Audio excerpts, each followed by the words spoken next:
Ako siya na namumuhay sa taong 2040. 2 dekada na ang nakakalipas sa lugar ng mga isang malaking trahedya sa mundo at sa Pilipinas. Pinalot ng kalaliman ng pandemya ang buong mundo. Isa sa biktima nito ay ang aking mga magulang na sa aking paglaki na ibahagi nila ang kanilang kalinus-dulos ng karanasan sa bansa. Kaya halika, samahan mo ko. Balikan natin ang taong 2020 ng Pilipinas sa mga Pilipino. Kasaya ang aking ganap. May 5,000 na ang mga pamilyang sa pagtutok at pagkakaroon.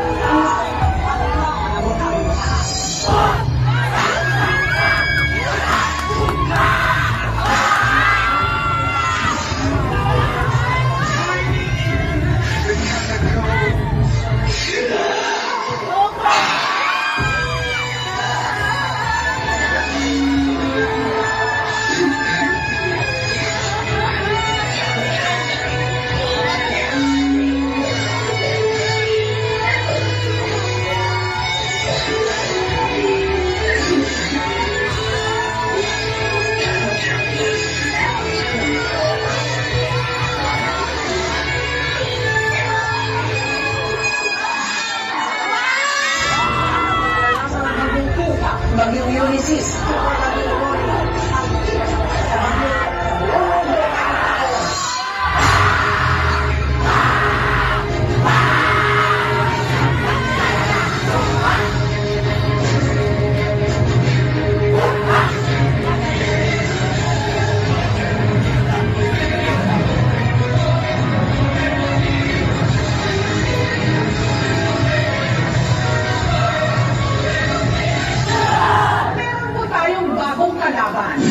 Ito ang coronavirus.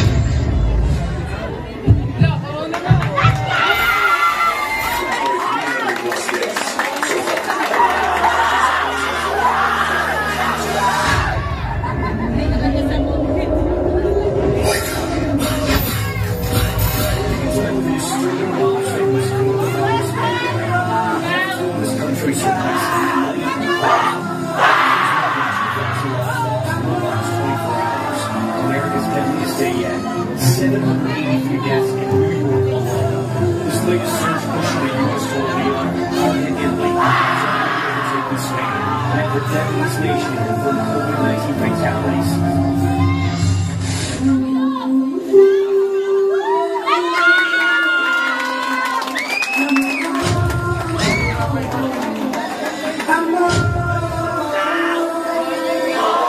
Sometimes I live under the moon.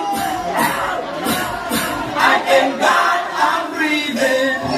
Then I pray, don't take me soon, 'cause I am here for a reason. But I never let it get me down. So when I get in surrounds, I know something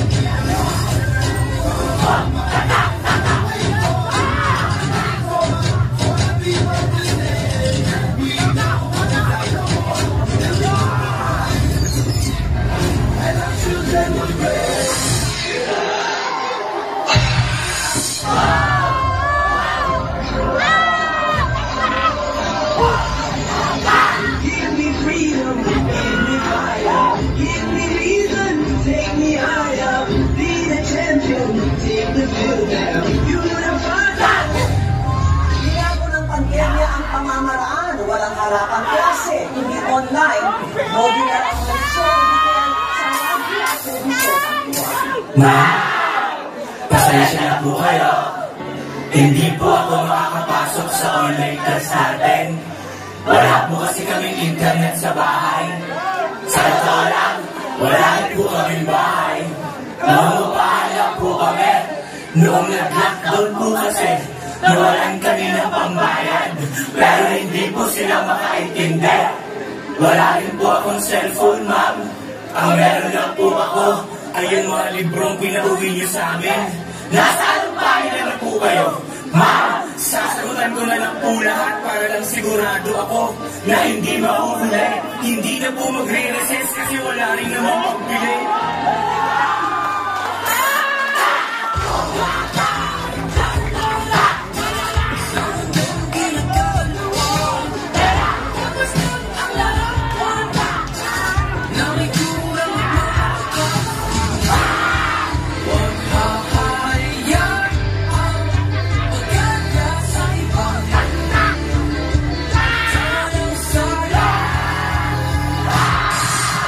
Ako sinasunod na ako. 18 taong magulang. Isang Jesus Christ. Hindi ko kilala sa Jesus. Dahil sa isabilang pinaparas kasos, sarili ko muna pinagkakilas.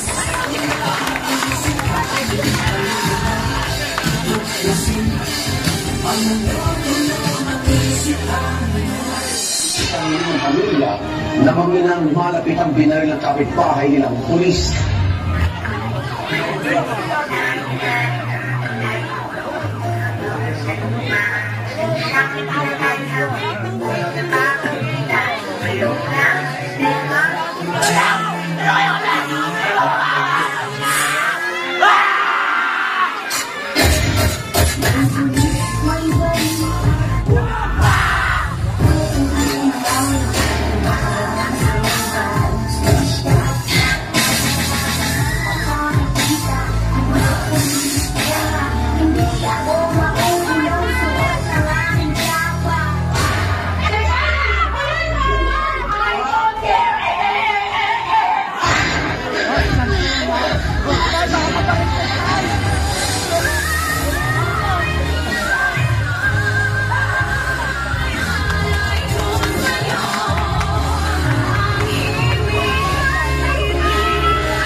Kapag namatay ka na mahirap, pero mas kasalanan siguro. Kapag kaya mo naman pero hindi mo pa rin piniling tumulong sa mga mahihirap, mas mahirap mamatay ng tiyak kaysa pikit. At sa iyong lumalaban hanggang ngayon, salamat dahil hindi ka sumuko. Hindi man alam ng iba yung mga sarili mong pagsubok. Nakikita naman ng Diyos ang iyong puso. Ikaw, alalahanin mo na hindi ka lang basta lumalaban. Nagtatanim ka rin ngayon ng kwento ng katapangan na bukas pwedeng anihin ng kabataan Pilipinas.